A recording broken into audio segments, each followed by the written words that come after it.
Top quality और consistent performance के लिए सिर्फ सिल्वर पंप्स एंड मोटर्स, नाम याद रखना। વીર આપણી સાથે સ્ટેન્ડિંગ કમિટીના ચેરમેન પણ દેવાંગ દાણી જોડાઈ ચૂક્યા છે ફોન લાઈન પર।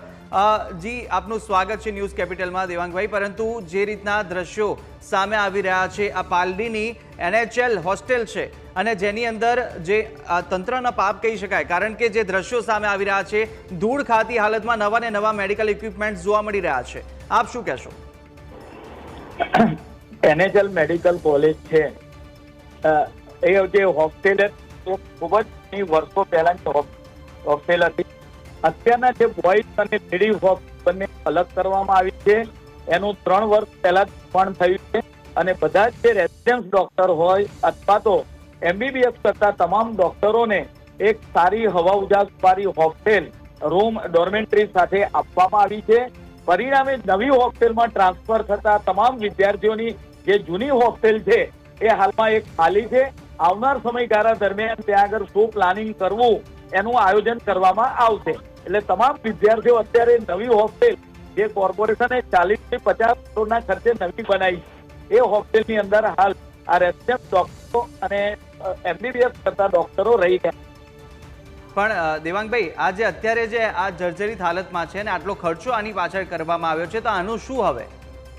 આવનાર સમયગાળા દરમિયાન આશ્રમ રોડ ઉપર જે રીતે ડેવલપમેન્ટ થઈ રહ્યું છે, તો જે જૂની જગ્યા હોય એનું કઈ રીતે રિનોવેશન કરીને નવો ભાગ ઉપયોગ કરવો એ અંગે આગામી સમયગાળા દરમિયાન કાર્યવાહી કરવામાં આવશે। અત્યારે દેવાંગભાઈ, આની અંદર જ્યારે અમે ગયા, અમારા સંવાદદાતા ગયા, ત્યાં ચેક કર્યું તો ત્યાં દારૂની ખાલી બોટલો મળી આવી। કેટલા સમયથી ત્યાં આગળ કેટલા લોકો હશે, અસામાજિક તત્વો હશે જે દારૂની મહેફિલ ત્યાં માણતા હશે, તેના લઈને કોઈ જાળવણી કે એવું કંઈ છે નહીં, ત્યાં જોવા નતું મળ્યું। ચોક્કસ જાળવણીના બાબતે સિક્યુરિટી અમે મૂકીશું કે જેથી આવી પ્રવૃત્તિ થાય નહીં। તો સિક્યુરિટી હવે મૂકશો, પરંતુ જે સામાન છે, જે સામાન નવા નક્કોર છે, જેના પ્લાસ્ટિક પણ હજી સુધી ઉતાર્યા નથી, તેવા સ્ટ્રેચર સહિતના PPE કિટ પણ જે આપણે વસાવેલા હશે, જે કરોડોનો ખર્ચ તેના પાછળ પણ ઇક્વિપમેન્ટ પાછળ કર્યો હશે, તે પણ ત્યાં ધૂળ ખાતી હાલતમાં છે। તેનું તો કોઈ ઉપયોગ થઈ શકે કે નહીં, આપ માનો છો કે નહીં? ના, નવા ઇક્વિપમેન્ટ હશે તો ચોક્કસ એનો ઉપયોગ અમે કરીશું, બરાબર। પરંતુ જે આપણે વાત કરી કે પ્રવૃત્તિ બાબતની, એમાં ચોક્કસ સિક્યુરિટી કાલથી મુકાઈ જાય એવા પગલાં ભરીશું।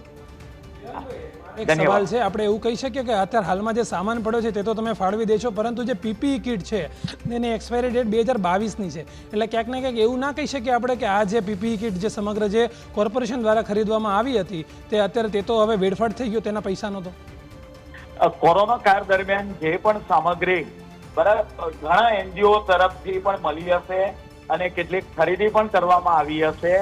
સ્ટોરેજના કારણે કદાચ ત્યાં મૂકવામાં આવી હોય, પણ આપના માધ્યમથી જણાવું કે જે પણ ઉપયોગમાં લેવાયા સાધનો હશે એનો ફરીથી આપણે ઉપયોગમાં લઈશું। NGA ના લોકોએ દેવાંગભાઈ આપણને આપી હશે, દાનમાં આપી હશે, પરંતુ તે લોકોના ઉપયોગ માટે જ આપી હશે અને એની ઉપયોગ થઈ નથી, એ તો આપ સ્વીકારો છો ને? NHL હોસ્પિટલની સેવા ખૂબ જ સારી હતી। સોસાયટીએ ડોક્ટરો જઈ લોકોના રેપિડ ટેસ્ટ કર્યા હતા। તદુપરાંત ધન્વંતરી રથ એ પણ સોસાયટીએ ફેરવવામાં આવ્યા હતા અને સમગ્ર જગ્યાએ મહાનગરની SBB હોસ્પિટલ, NHL કોલેજના ડોક્ટરોએ બહુ ઉત્તમ કામગીરી કરી હતી। જે પણ આપણે વાત કરીએ કે કદાચ સરપ્લસ સામાન હશે એ ત્યાં આગળ સ્ટોર કરેલો હશે, જેનો ઉપયોગ કરવા જેવો હશે એનો ફરીથી ઉપયોગ કરીશું। ક્યાં સુધીમાં તમામ સામાનોનો ઉપયોગ લેવામાં આવશે ને ક્યારે આપ આની કાર્યવાહી આઈડેન્ટિફિકેશન કરી આજે સૂચના આપી, એનું આઈડેન્ટિફિકેશન વિધિન એ વીક એને વ્યવસ્થિત રીતે ગોઠવાય અને એનો ઉપયોગ થાય એ માટેના પ્રયત્નો ચાલુ કરી દેવામાં આવશે। જી દેવાંગભાઈ, અમારી સાથે આપ જોડાયા તે બદલ આપનો આભાર। તો દેવાંગભાઈ દાણી કે જેઓ સ્ટેન્ડિંગ કમિટીના ચેરમેન છે ને, તેઓએ જણાવ્યું છે કે આ જે સમગ્ર માહિતી સામે આવી છે અને જે સાધનો